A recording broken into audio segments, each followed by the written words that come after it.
जोहार। हमारे कार्यक्रम स्वास्थ्य चर्चा में आप सभी का स्वागत है। मैं हूं आपके साथ मेघा भारती। बच्चे का जन्म लेना एक काफ़ी अद्भुत और सुंदर एक्सपीरियंस होता है, मगर साथ ही साथ ये एक जिम्मेदारी भी होती है, क्योंकि एक नवजात शिशु जो होता है उसे बोलने की भी ताकत नहीं होती है। ऐसे में ये काफ़ी बड़ी जिम्मेदारी होती है जो कि माँ बाप और घर वाले सबको अच्छा से मिलकर निभाना होता है। आज का जो हमारा डिस्कशन है वो इसी विषय पर है, जो कि है शिशु रोग। तो चलिए जानते हैं शिशु रोग में क्या कुछ प्रॉब्लम्स होती हैं बच्चों को, या फिर उनके क्या मेडिसिन्स होते हैं, क्या कुछ हमें देख रेख करने की ज़रूरत होती है। इसी विषय में चर्चा करने के लिए आज हमारे साथ मौजूद हैं डॉक्टर ज़रीन, जो कि एक गवर्नमेंट डॉक्टर हैं। तो चलिए स्वागत करते हैं इनका। जी स्वागत है। सबसे पहले तो मैं बताना चाहूँगी कि शिशु रोग को बहुत सारी समस्याएं हो सकती है, जन्म के समय से ही देखा जाता है। आज मैं बात करूंगी भारत की जनसंख्या का 40% पार्ट बच्चों का है, 14 साल से कम बच्चों के है, जिसमें भारतीय बच्चे का अच्छी तरीके से विकसित ना होने के कारण वृद्धि ना पाने के कारण वो कुपोषित हो जाते हैं, संक्रमित हो जाते हैं। छोटी छोटी समस्याओं से लेकर के बड़ी बड़ी समस्याएं हो सकती है, जैसे सर्दी खांसी जुकाम से लेकर के उसे निमोनिया हो सकता है। जन्म के दूसरे दिन से ही आप देखिएगा कि बच्चे का त्वचा पीली होने लगती है, आंखों पर पीला पीला, नेल्स पीला होने लगता है। दैट मीन्स उसे जॉन्डिस है, पीलिया कहते हैं। निमोनिया यानी सांस लेने में दिक्कत होगी, तकलीफ होगी। एट टाइम्स बच्चों को एज़मा हो जाता है, जिसे बाल कदमा कहते हैं गांव के क्षेत्रों में, गांव के ग्रामीण क्षेत्रों में।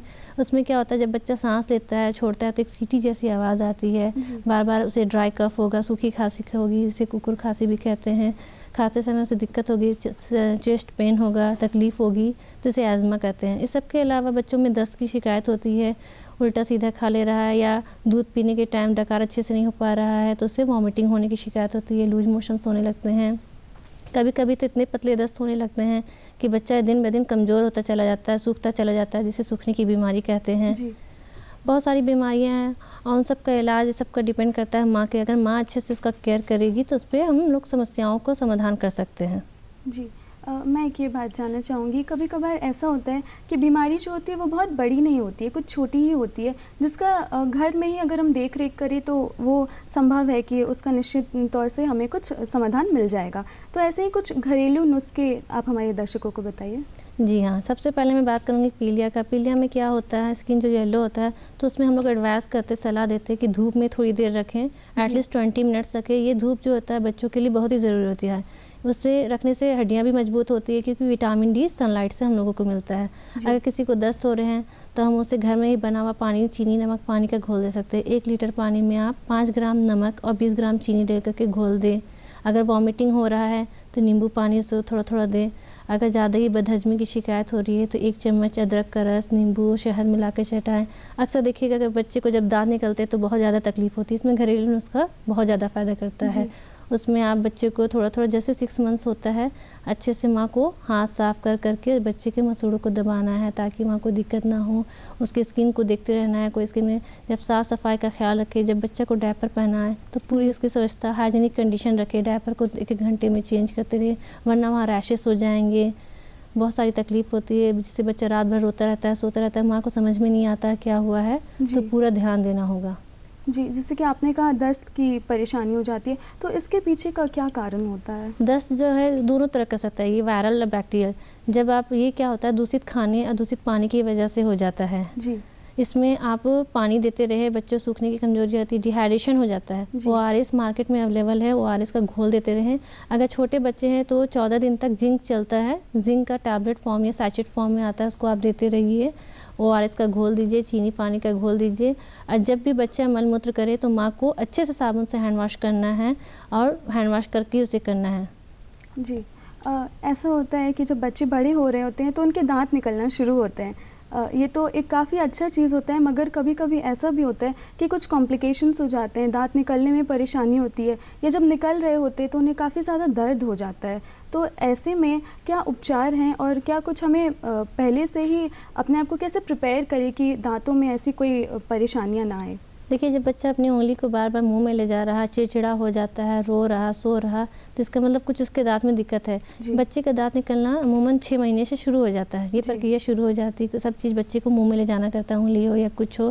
तो ऐसी माँओं को चाहिए कि मसूड़े को अच्छे से 6 महीने से मसाज करें, हल्के हल्के दबाएं, तेल लगाएं। या फिर कोई ऐसा फ्रूट्स दे, उस पर पूरा निगरानी रखना है। अगर वो टॉयज़ मुंह में ले रहा है तो उसके टॉयज़ को अच्छे से गर्म पानी से धो ले ताकि वो इन्फेक्शन ना हो।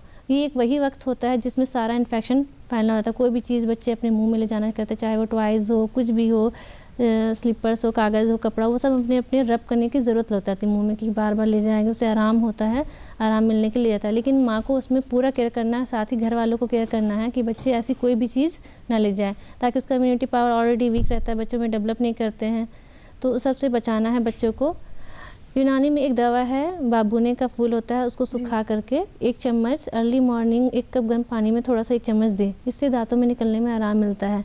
दांत निकलने टाइम बच्चे को हार्ड चीज़ नहीं देना है। चावल का पानी दे सकते हैं आप, बनाना को, केले को मैश करके दे सकते हैं, बॉयल्ड एप्पल को बॉयल करके दे सकते हैं, दलिया दे सकते हैं, हर सॉफ्ट चीज़ देना है। प्लास्टिक का बॉटल जो होता है, बच्चे लोग दूध की बॉटल जो यूज़ करते हैं, मोस्टली इन्फेक्शन उसी टाइम बच्चे उसे चबाने लगता है अपने दांत को आराम देने के लिए, लेकिन ये एक इन्फेक्शन का बहुत बड़ा सोर्स है। उस टाइम बच्चे को इन्फेक्शन से बचाना है, कि अगर ये इन्फेक्शन हो जाएगा तो अक्सर बच्चे को देखिएगा लूज मोशन हो जाता है दांत निकलने के वक्त। वो दांत निकलने की वजह से लूज मोशन नहीं हो रहा, जो इन्फेक्शन ले रहा है बच्चे मुँह में, जो डाल रहा है सामान को, उसकी वजह से होता है। इसलिए पूरा उसमें केयर करना होगा। जी, अगर केयर करने के बाद भी, या फिर अगर किसी बच्चे को कोई इन्फेक्शन हो जाता है तो उसके बाद क्या टीकाकरण करवाना होता है या क्या प्रोसेस है उसका? हाँ, बच्चे के जन्म के समय ही एक टीका लगता है BCG, वो लेफ़्ट साइड बच्चे के हाथ में लगता है। हर साल बच्चों को पोलियो का वैक्सीन, ओरल पोलियो ड्रॉप जो लगता है वो देना मस्ट है। अगर ये पोलियो ड्रॉप छूट जाएगा तो बच्चे को पोलियो सकता है। इसके अलावा हर मंथ वाइज, ईयरली वाइज एक पूरा चार्ट होता है टीकाकरण का, रूटीन इम्यूनाइजेशन जिसे कहते हैं, वो सारा वैक्सीन लगाना चाहिए।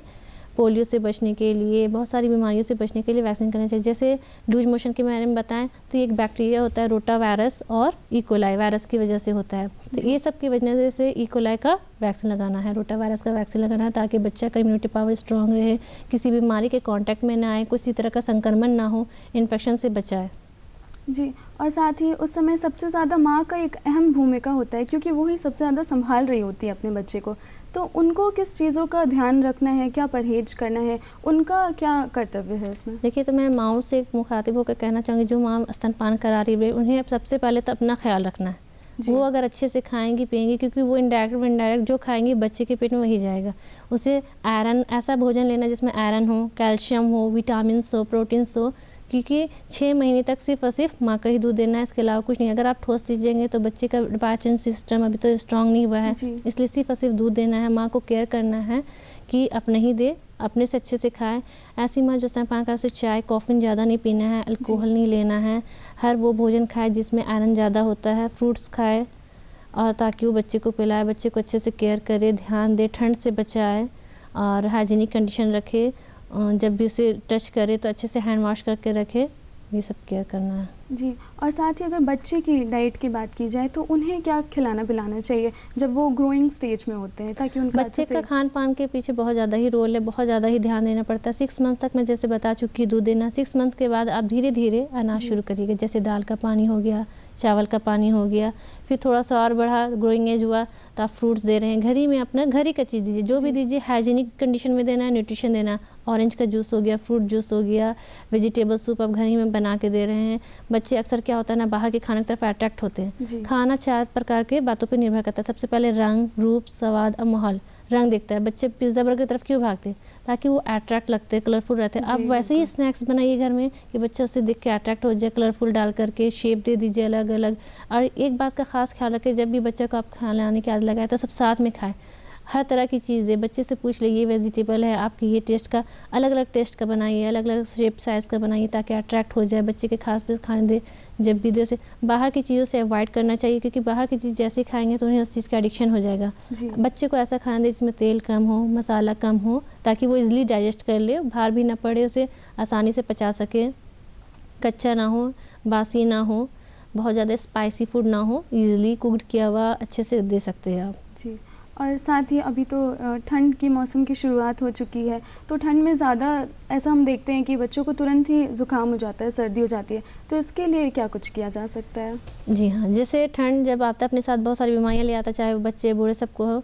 जैसे अभी जो नई नई माँ बनी, उन लोग को आइडिया नहीं आता, वो सोचती है बच्चे को बहुत सारा कवर कर दे तो मेरा बच्चा प्रोटेक्ट होगा, लेकिन ऐसा नहीं है। बच्चे को सर पे टोपी ज़रूर पहनाएं, सॉक्स पहनाएं, ग्लव्स पहनाएं, क्योंकि बच्चे क्या होता है ना, ब्लैंकेट ओढ़ना नहीं चाहते, वो खोल देते हैं जिससे ठंड लग जाता है। लेकिन नहीं, उसे बचाए रखना है। एक निकला कंगारू मदर केयर, जैसे कंगारू अपने बच्चे को अपने अंदर प्रोटेक्ट करता है, वैसे माँ को भी चाहिए डायरेक्ट कांटेक्ट करके रखे बच्चे को, ताकि उसे गर्मी मिले, गर्माहट मिले, और अच्छे से कवर करके रखे, गर्म चीज़ दे। जैसे अगर बच्चा खाने वाला हो जा रहा है, वो तो छोटे बच्चे के बताए, जैसे जैसे बच्चा बड़ा होता है उसे सूप दे, गर्म चीज़ जैसे ड्राई फ्रूट्स का कुछ बना के दे, उसे ठंड से बचाना है, ये सब देना है। जी, और साथ ही कई बच्चों को ऐसा देखा जाता है कि उन्हें कुछ भी खिलाने से तुरंत उल्टी हो जाती है, ये एक शिकायत होती है, तो इसके पीछे का क्या कारण होता है? इसके बहुत सारे कारण हैं, जैसे या तो गैस हो गया, ठीक है, उसे गैस बन रहा है या पेट पच नहीं रहा। ये क्या होता है कि अक्सर माँ क्या होती है कि मेरा बच्चा भूखा नहीं रहे, उसे बार बार फीडिंग कराती रहती है, लेकिन ऐसा नहीं है। एक वक्त होता है, जैसे कि 1 घंटे पे या 2-2 घंटे पे आप दे दें। और हाँ, जब भी दूध पिलाए तो उसे डकार देना मस्ट है। अगर डकार नहीं दिला रहे तो वो तुरंत वॉमिट कर देता है। जी। आप ख्याल रखें कि जब भी दूध पिलाएं या खाना खिलाएं तो बच्चों को तुरंत शारीरिक एक्टिविटी करने ना दें, ताकि वो तुरंत वॉमिट कर देगा, ये आम बात है। इसके अलावा बहुत सारे कॉज हो सकते हैं, जैसे मुंह में कुछ ले रहा है, इन्फेक्शन हो रहे हैं, वॉमिटिंग की वजह से भी उसे वॉमिटिंग होने लगते हैं। कुछ मुंह में मिट्टी ले लिया है तो उसका खास ख्याल रखें कि कुछ मुंह में ले नहीं, इधर उधर जाए नहीं, कोई भी चीज़ बाहर की चीज़ ना ले, खास ध्यान देना। जी, छोटे बच्चों में एक ये भी प्रॉब्लम देखी जाती है कि उन्हें वॉर्म्स हो जाती है पेट में, ये भी एक शिकायत होती है। ये इंटेस्टाइनल वॉर्म्स होता है। इंटेस्टाइनल वॉर्म्स तो बच्चों में बहुत आम है, जिसकी वजह से बच्चा कुपोषित होता चला जाता है, बच्चे को शरीर नहीं लग जाता है, जो भी खाए पिए इधर उधर लग जाएगा, बच्चे को भूख नहीं लगेगी, इसको लॉस ऑफ एपेटाइट कहते हैं। तो गवर्नमेंट की तरफ से एक चला हुआ कृमि दिवस मनाया जाता है हर साल। कृमि का अल्बेंडाजोल दवा आता है, बच्चों को देना मस्ट है। हमारे यूनानी में भी इसके लिए दवा है, त्रिफल देदान देते हैं बच्चों को। जी। इससे क्या होता है, बच्चे को कृमि जब तक नहीं हटेगा तो बच्चे को भूख नहीं लगेगी। अब भूख नहीं लगेगी तो वो कुछ खाएगा नहीं, चाहे आप उसके सामने कितनी ही डिलीशियस या न्यूट्रिशियस चीज़ दे दीजिए, बच्चा उसकी तरफ अट्रैक्ट नहीं होगा। इसलिए मेन है पहले उस कीड़े को, कृमि को हटाइए, उसके बाद पता करते हैं। जी, तो गवर्नमेंट का जो ये शीम है कृमि दिवस, ये किस दिन मनाया जाता है? ये पूरे साल में एक डे बनाया जाता है, उसी मतलब खास 17 फरवरी कुछ होता है, उसी के दिन बनाया जाता है। जी, तो इस दिन बच्चे हाँ, चाहे वो स्कूल के बच्चे हो या आंगनबाड़ी के बच्चे हो, मतलब पूरे ऑल ओवर इंडिया में ही इसको मनाते हैं 2 दिन। अल्बेंडाजोल का एक टैबलेट डोज रहता है, छोटे बच्चे का अलग, बड़े बच्चे का अलग, वो दे करके देते हैं। जी, कभी कभार हम ये भी देखते हैं कि बच्चों को कहा जाता है कि धूप सेकना ज़रूरी होता है, तेल मालिश करवाने के बाद अच्छे से उन्हें धूप में रखा जाता है, मगर उससे एक ये भी समस्या आती है कि उन्हें लू लग जाती है। जी देखिए, 2 कारण है। एक तो लू वाला आपका टॉपिक है, ये गर्मी है। जब बच्चों को हम लोग ध्यान देंगे, जब गर्मी का सीज़न हो, गर्मी बहुत ज़्यादा पड़ी, तो बच्चे को गर्मी से बचाएं, उसे बार बार ध्यान देते रहे कहीं वो लू की तरफ नहीं जा रहा है। लू लगने में क्या होता है, बच्चा चिड़चिड़ापन हो जाता है, रेडनेस होने लगती है, उसे फीवर भी एट टाइम्स आ जाता है। तो उन सबसे बचाना, अगर बच्चे को लू लग गया है तो सबसे पहले उसे ऐसी जगह रखे जहाँ हवादार हो, खिड़की दरवाजे खुले हो, या तो पंखे के पास रखे। बहुत ज़्यादा ओवर क्लोथिंग नहीं करना है, ढीले ढाले हल्के रंग के कपड़े पहनाने, डार्क कलर्स के नहीं पहनाना है। अगर बहुत ज़्यादा उसे गर्मी लग गई है तो कपड़े को ठंडे कपड़े में पट्टी करके उसके बदन को पोछे, अच्छे से स्पंज करे, ताकि वो हीटनेस जो ज़्यादा तापमान है वो कम हो जाए। इसके अलावा आम पन्ना दे पीने के लिए। कच्चे आम को, ये गाँव के लिए बहुत फ़ायदेमंद है, कच्चे आम को रस उसके पूरी बॉडी में लगाएं थोड़ी देर के लिए। खीरा दे, खीरे के जूस दे, ये सब कर देते हैं। इसके अलावा वही धूप हमारे लिए ठंड में बहुत फ़ायदेमंद करता है। सनबाथ जिसे कहते हैं, विटामिन डी बहुत ज़रूरी है।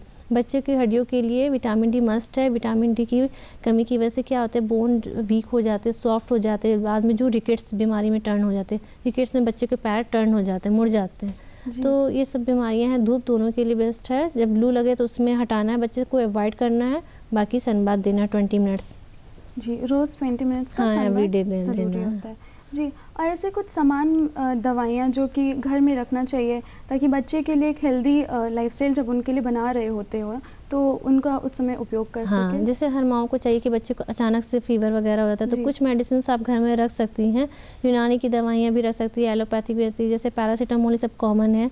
फीवर जब भी हो तो रखिए। यूनानी की दवा की बात करेंगे तो शरबत एजाज आता है, एक ढक्कन छोटे बच्चों को दीजिए। इम्यूनिटी पावर बच्चे की बहुत वीक होती है, उसके लिए हम लोग खमीरा मरवारी रखते हैं, वो दें। जैसे कृमि के लिए दीदाने, अम्मा के लिए त्रिफल दीदान रखते हैं, वो दें। भूख नहीं लगती है बच्चों के लिए, सब फुफरी चुटकी रखे। और क्विक एक्शन के लिए, जैसे आपको बच्चे को जब ज़्यादा दस्त हो रहे हैं, ज़्यादा वॉमिटिंग हो रहे हैं, ज़्यादा फीवर हो रहा है, ज़्यादा कफ कोल्ड हो रहा है, तो इमरजेंसी के लिए आप पैरासीटामोल P120 रख सकते हैं घर में। अगर ज़्यादा सीवियर होगा तो आपको डॉक्टर से कॉन्टैक्ट करना होगा। जी, जैसे आपने कहा कि इम्यूनिटी सिस्टम काफ़ी वीक रहती है बच्चों की, तो उनकी अगर इम्यूनिटी सिस्टम को बढ़ाना है अच्छे तरीके से, तो उसके लिए क्या कुछ बचपन से ही किया जा सकता है? इम्यूनिटी सिस्टम बढ़ाने के लिए बच्चों को जहाँ तक होगा तो हम लोग डस्ट पार्टिकल से हटाएंगे, बाहर के जी। खाने से अवॉइड करेंगे। अगर बच्चा बहुत छोटा है, 1-2 महीने का है, तो उसे भीड़ वाली जगह में, पॉपुलेशन वाली जगह में नहीं ले जाए, क्योंकि बच्चे का ऑलरेडी इम्यूनिटी पावर वीक है। अगर वैसे गैदरिंग वाली जगह ले जाएंगे, क्योंकि हर तरह की प्रॉब्लम है, वो बच्चे तुरंत कांटेक्ट में आ जाएंगे, उसकी इम्यूनिटी जी। पावर वीक है। तो जल्दी आप किसी बाहरी पर्सन को गोदी ना दें, भीड़ वाली जगह नहीं ले जाएं, बाहर आउटिंग स्टेशन पे ज़्यादा नहीं ले जाएं, घर ही में रखें, प्रोटेक्ट रखें, साफ़ सफाई का पूरा ख्याल रखें, हाइजीनिक रखें, diaper time to time change करें, उसका जी। ड्रेस चेंज करें। अगर ठंड के मौसम में आप बच्चे को नहा नहीं पा रही है तो क्या करना है, टॉवल को गुनगुना पानी में गर्म करके पूरे बॉडी को अच्छे से पोंछना है, ड्राई करना है। अगर गर्मी है तो गर्मी में भी एवरी टाइम ड्रेस चेंज करना है, क्योंकि पसीने की वजह से क्या होता है ना, छोटे छोटे स्किन के प्रॉब्लम हो जाते हैं। जी। मैं एक टॉपिक बताना चाहूँगी कि बच्चों को स्किन डिजीज़ बहुत जल्दी हो जाता है। जी। ये 2 टाइप्स का होता है, मतलब बहुत सारे में क्या होती है ना, खुजली होती है, बहुत सारी में खुजली नहीं होती, बच्चा समझ नहीं पा रहा। जब माँ ऐसे ऐसे करेगी तो देखिएगा रेड रेड दाने, रैशेस निकल आते हैं। जी। बहुत सारी वजह से, गर्मी की वजह से अगर हो रहा है तो लाल लाल दाने हो जाएंगे पूरी बॉडी में, खुजली होगी। आम भाषा में से अर्टिकेरिया भी कहते हैं। उसमें क्या होता है, पूरी बॉडी को अच्छे से ड्राई करना है, पसीने से बचाना है। बहुत सारे बरसात के मौसम में हाथ पैर मुंह, बच्चे लोग का खास फोड़ा जैसा जख्म हो जाता है जिसमें पस हो जाता है, उसमें भी बचाना है। इचिंग होगी, खुजली होगी, मम्मी यहाँ इचिंग हो रहा है, ये सब बच्चे बताएंगे आपको। जी। तो गांव वाले लोगों से मैं बताना चाहूँगी, ग्रामीण क्षेत्रों में, कि जब भी बच्चे के स्किन पे कोई भी रैशेस हो, छोटा हो बड़ा हो, घमोरी जैसा हो, तो उसे पट्टी नहीं करना है, बांधना नहीं है, खुला रहना दे, ड्राई करे। अगर उसमें ज़्यादा इचिंग हो रही है तो कोई भी लोशन ले, लैक्टोकैलामाइन, वो लोशन लगाएं, या कोई भी हल्का सा क्रीम, हाइड्रोकॉर्टिसोन क्रीम आता है, वो सब लगाएं, पट्टी ना करे। अगर इचिंग हो रहा है तो हल्का सा पाउडर वगैरह लगाएं। जी। और छोटे बच्चे, एक बात मैं और बताऊंगी, छोटे बच्चे अपनी बातों को एक्सप्लेन नहीं कर पाते। जैसे जी, कान में बिल्कुल। कुछ प्रॉब्लम हो रहा है तो अपने हाथों को अगर कान पे ले जाएं तो माँ को ध्यान देना है कि कान में ज़रूर कुछ है। नहाने के बाद कान को अच्छे से ड्राई करें, ऐसा ना हो कि कान में पानी रहे, वो धीरे धीरे इन्फेक्शन हो जाएगा। वो बाद में एक मेडिकल टर्म होता है ओटाइटिस मीडिया। जी। उसमें क्या होता है कि अंदर अंदर कान का इंटरनल पार्ट में इन्फेक्शन हो जाते हैं और फिर वो धीरे धीरे डीफनेस की तरफ ले जाते हैं। इसलिए पहले ही क्योर करना है। माँ जब पोछे बॉडी को तो हर एक पार्ट की सफाई रखे, चाहे वो आँख हो, कान हो, नाक हो, हर जगह साफ़ सफाई का ख्याल रखे। टॉयलेट करे तो उसे चेंज करते रहे, डायपर वगैरह हर वक्त चेंज करते रहें। जी, जैसे कि आपने कहा कि बच्चे अपनी बातों को व्यक्त नहीं कर पाते हैं क्योंकि उन्हें उस समय बोलने की भी शक्ति नहीं होती है। तो ऐसे में अगर कोई इंटरनल ब्लीडिंग हो या इंटरनल ऑर्गन्स में चोट लग जाती है उन्हें, जैसे वो चलना शुरू करते हैं तो कहीं गिर जाते हैं, तो वैसे बच्चे को कैसे समझ आए, मतलब एज पेरेंट्स कैसे समझ आएगा हमें कि किस तरीके के किस जगह पे उन्हें चोट लगी है? सबसे पहली बात, पेरेंट्स को फुल्ली केयर करना है कि आपका बच्चा भी नया नया चलना सीखा। वो तो चलना पूरा एक्चुअल जानता नहीं है, वो चलेगा गिरेगा, तो उसे ऐसी जगह जाने से बचाए जहाँ पे डेंजरस है, किचन वगैरह में या फिर ऊंची नीची या खुली जगह में। अगर सपोज़ गिर गया तो आप कैसे जानेंगे, गुम चोट जो कहेगा, क्योंकि ऊपरी सतह से जो चोट लग रहा है अंदर तक, तो वहाँ पे ब्लड का थक्का जम जाएगा, खून जम जाएगा, तो वो एरिया रेडनेस नज़र आएगा या नीला पड़ जाएगा, दैट मीन्स वहाँ ब्लड क्लॉट गया। अगर बच्चा हाथ का इशारा ले जा रहा है कि यहाँ बार बार, दैट मीन्स वहाँ दर्द है। राइट साइड में अगर हाथ ले जा रहा है तो उसकी लीवर यानी जिगर में कोई दिक्कत हो रहा है, ठीक है। अगर लेफ्ट साइड ले जा रहा है तो स्प्लीन में कोई दिक्कत है, पेट की तरफ बार बार ले जा रहा है, तो अंदर एक्चुअल टाइम एट टाइम्स क्या होता है, इंटरनल ब्लीडिंग होने लगती है, अंदर अंदर खून हो जाता है, तो उसमें बच्चा बार बार रोएगा, बेचैन रहेगा, वॉमिटिंग भी कर जाता है, कभी कभी बेहोश भी हो जाता है। तो ऐसे हाथ में घर में ना रखें, बिल्कुल डॉक्टर से कंटेक्ट करें। डॉक्टर तुरंत उसका एक्सरे कराएंगे, चेकअप कराएंगे, CBC कराएंगे कि कोई तो रीज़न होगा, अल्ट्रासाउंड कराएंगे, ताकि जो भी हो तुरंत क्विक एक्शन हो जाए। जी, साथ ही हम ये भी देखते हैं कि जैसे शहरों में तो बच्चे डायपर पहनना शुरू कर चुके हैं अब अच्छी तरीके से, मगर ग्रामीण क्षेत्रों में कभी कभी अभी भी देखते हैं कि बच्चे वो कपड़े का इस्तेमाल करते हैं, लंगोट का, हाँ, जिससे उन्हें चर्म रोग हो जाता है या फिर और भी प्रॉब्लम्स हो जाती है। तो इसका क्या सुझाव है? यही है कि जैसे डायपर और लंगोट एक ही है। लंगोट जब भी आप पहना रहे गीला हो जाए, ध्यान देते रहे कि बच्चा कितनी बार गीला कर रहा है। गीला करे तो तुरंत उसे गीले में नहीं रहने दे, तुरंत चेंज कर दे और नेक्स्ट टाइम उसे धो के यूज़ करे। ये नहीं कि बस उसे सुखा के ऐसे ही दे दे, नहीं, अच्छे से उस एरिया को ड्राई करके पाउडर लगा के तब आप वो नेक्स्ट लंगोट पहनाएं। केयर करे, बच्चे के पास ध्यान देना कि मिट्टी उट्टी वगैरह ना ले मुँह में, केयर करना। और बच्चे के अगर बोन्स को अगर पहले से ही मज़बूत बनाना है, क्योंकि बचपन में अगर एक बार बोन्स आप मज़बूत कर लिए तो आपको आगे जाके भी प्रॉब्लम नहीं होगी, तो बोन्स को स्पेशली कैसे मज़बूत कर सकते हैं? देखिए, बोन के लिए सबसे इम्पोर्टेंट होता है कैल्शियम। आप जी। ऐसा भोजन दें बच्चे को जिसमें कैल्शियम ज़्यादा क्वांटिटी में हो। जैसे 4 से 8 साल के बच्चे को 1000 मिलीग्राम कैल्शियम की ज़रूरत होती है, ठीक है? जी। और 9 से 18 साल के बच्चे को 1300 मिलीग्राम कैल्शियम की ज़रूरत है। तो आप अपने बच्चे को कोशिश करिए कि कैल्शियम ज़्यादा से ज़्यादा दे, यानी 1 से 2 ग्लास दूध दे। दूध नहीं दे सकते तो दूध से बना हुआ प्रोडक्ट दे, पनीर दे, पालक दे, ऐसी चीज़ दे जिसमें ज़्यादा कैल्शियम हो। अगर ये सब भी नहीं लेता है तो मार्केट में कैल्शियम के सैचेट आते हैं, वो सब भी दे सकते हैं, कैल्शियम की टैबलेट। इसीलिए कहा जाता है कि माँ को आयरन और कैल्शियम मस्ट है। अगर माँ आयरन कैल्शियम ले रही है फीडिंग के टाइम तो बच्चे को भी जा रहा है। जब बच्चा खाने वाला ना हो तो वहाँ से कैल्शियम है, जब वो बच्चा खाने के लिए शुरू करे तो वैसी पदार्थ ले। कैल्शियम को एब्जॉर्ब करने के लिए विटामिन डी चाहिए। विटामिन डी कहाँ से मिलता है? नेचुरल सनलाइट से मिलता है। धूप में बैठने के लिए मैं ऑलरेडी बता चुकी हूँ कि विटामिन डी ही है जो कैल्शियम को एब्जॉर्ब करेगा बोन में। जब तक आपका बोन स्ट्रांग नहीं होगा तो आप फिर अच्छे से खड़े नहीं हो पाओगे, चल नहीं पाओगे, बहुत सारी दिक्कतें होने लगती है, रिकेट्स हो जाता है। और इसके अलावा मैग्नीशियम, ये भी बोन के लिए बहुत ज़रूरी है। ये नेचुरल आपके बनाना में मिलता है। बनाना की से आपको मैग्नीशियम मिल जाएगा। कैल्शियम चाहिए, आयरन चाहिए। बच्चे को खान पान में हर चीज़ होना चाहिए, आयरन हो, कैल्शियम हो, विटामिन हो। दाल की चीज़ दे, दलिया दे, ओट्स दे, ड्राई फ्रूट्स हो गया, ये एंटीऑक्सीडेंट है, ये दोनों में काम करेगा, आपके बोन में भी, इम्यूनिटी पावर में भी। जैसे बादाम हो गया, अखरोट हो गया, तो ये सब मस्ट है। जी। और सब्जियों की, फल की अगर हम बात करें ग्रीन तो लीफी वेजिटेबल्स दे, पालक दे, सारी हरी सब्जियां दे। हरी सब्जियां आंखों की रोशनी के लिए भी बहुत मस्त है। विटामिन ए, गवर्नमेंट में भी जब आप टीका लगवाएंगे तो एक विटामिन ए का डोज आता है। विटामिन ए का? हाँ, विटामिन ए आई के लिए बहुत ही ज़रूरी है। अगर विटामिन ए की डिफिशियंसी हो जाएगी तो आँख में वाइट कलर का एक बिटोट स्पॉट हो जाता है, जो वो डॉक्टर्स के द्वारा ही पहचाना जाएगा। जो ब्लैक पार्ट होता है उसमें बिटोट स्पॉट होने लगते हैं, जिससे धीरे धीरे वो कलर ब्लाइंडनेस की तरफ हो जाएगा। कलर ब्लाइंडनेस यानी रतौंधी, रात में बच्चे को नज़र नहीं आएगा, मायोपिया हो जाएगा, यानी दूर की चीज़, पास की चीज़ देखने में बच्चे को दिक्कत होने लगी। ये सब छोटी छोटी बातें ना बच्चों को शुरू से ही ध्यान देना चाहिए, वरना ये एक वही वक्त होता है अगर आप उसके खान पान में ध्यान नहीं देंगे, कमी हो जाएगी, डिफिशियंसी हो जाएगी, तो बहुत सारी रोग हो सकते हैं। स्कर्वी हो जाता है। दांत में अगर आप दांत निकलने टाइम अच्छे से केयर नहीं करेंगे, बच्चा मुंह में अंगूठा लेता है। आप देखे होंगे कि बच्चे को अंगूठे चूसने की आदत हो जाती है। ये क्यों हो रहा है? शुरू में बच्चे को भूख लगती है तो वो एक बार अंगूठा लिए तो माँ समझ के भूख लगा, धीरे धीरे उसके आदत हो जाती है। लेकिन इसे छुड़ाना है ये, क्योंकि वो इन्फेक्शन का एक रास्ता बन रहा है, वहाँ से संक्रमण उसके अंदर जा रहा है, पूरा इंटरनल पार्ट में डिफेक्ट कर रहा है। तो बच्चे को आप अवॉइड करें, बच्चे को प्यार से समझाएं कि नहीं बेटा ये गलत है, ये सही है। उसके बाद भी नहीं मानेगा तो हम लोग को यूनानी में एक है अर्के चरायता, यानी अर्के चरायता में क्या करते, बच्चे के अंगूठे को डीप कर देते, ताकि जब बच्चा मुंह में लेगा थोड़ा सा कड़वा सा लगेगा तो वो नेचुरली छोड़ देगा। अच्छा। ठीक है, तो ये सब हटाना है, क्योंकि वही एक रास्ता इन्फेक्शन का हो रहा है, उसे बचाना है। जी। और साथ ही आप एक ये भी बात बताइएगा कि कई बार ऐसा होता है कि हम देखते हैं कि बच्चे खुद भी खाने में इंटरेस्ट नहीं रखते, उन्हें खाने का मन नहीं करता है। छोटे बच्चों में भी देखा जाता है ये चीज़, तो उसमें क्या किया जा सकता है? क्या होता है ना, बच्चे जब बाहर खेलना शुरू करते हैं, स्कूल वाले बच्चे होते हैं, तो बाहर के खाने की आदत हो जाती है। धीरे धीरे उसे बाहर के खाने की आदत होती है तो घर के खाने की तरफ रुचि खत्म हो जाती है।